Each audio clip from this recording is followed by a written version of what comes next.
Now, there are some practical implications to this, which I really want you to work out of your mind, because I think it is the solution that actually makes the problem of judgment go away.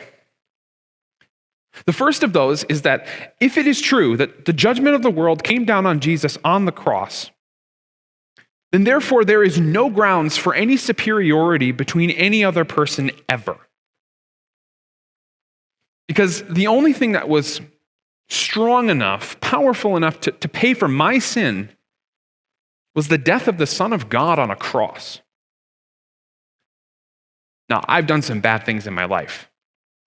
But as far as North American standards go, I'm a relatively obedient citizen. And yet Jesus still had to die on a cross for me. It's not like God put Jesus on the cross for some people and then put Jesus into community service for other people. Now, everyone's sins, from the least to the greatest, they were all liable for death on a cross. And so that maybe I'm not a sexual predator or a serial killer or a money launderer who steals billions from people, but I can feel no superiority to those people who act that way. Because my sin, my evil, was worthy of the same punishment. Now you might say, okay, but if that's the case, then you're saying that if the judgment has already passed, then anybody can just do whatever they want for the rest of time because they're already judged okay in Jesus. And the answer to that is, yeah. Now there's something you have to add to that. Of course, if we went on and did evil things, would that judgment still stand for us? Absolutely. But the thing is, many people don't know that that's the case. And they don't understand what it really means. See, if my evil, my wickedness was so bad that Jesus had to die on a cross, why would I ever go back to it?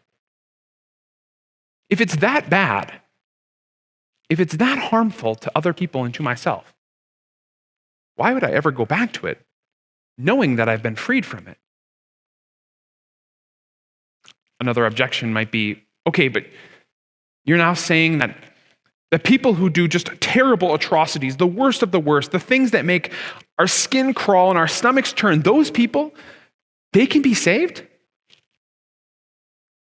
And again, the answer is yes. Because the death of the Son of God is sufficient to pay for every one of them. And so we eliminate the problem of superiority, don't we? But we also solve the problem of purposeless existence. It might be a logical conclusion to say, okay, if Jesus has taken the judgment away, then now we're going to live in that arena that we described where there's no judgment. Then no one will be able to look down on anyone for anything ever. But that's not really the case either. Because if Jesus did that, and there are people who don't know about it, then your life has the purpose of helping them know about that.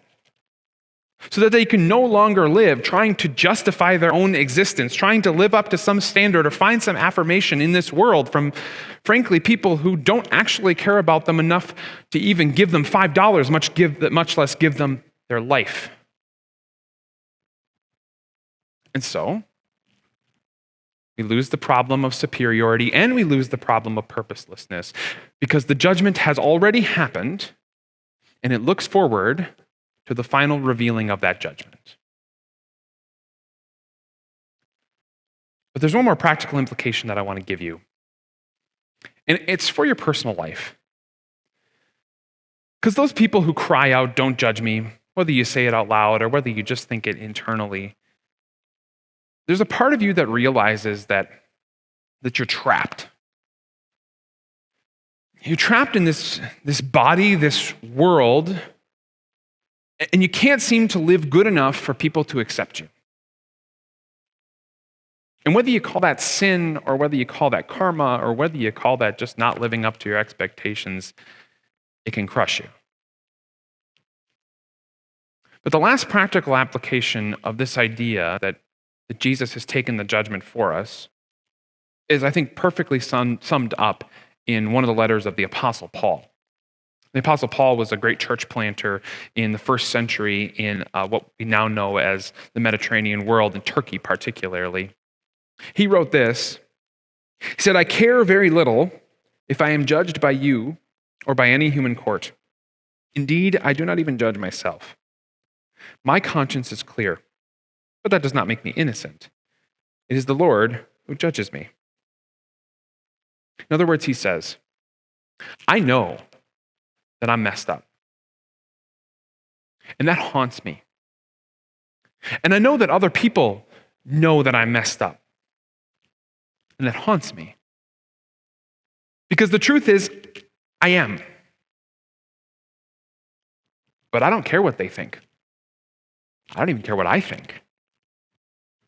Because the Lord has said, I judge you innocent. Because I pronounced your judgment on Jesus 2,000 years ago. And that, my friends, will give you two things that when they are held in tension are absolutely beautiful. Humility and confidence. Humility because you realize that you don't deserve any of this.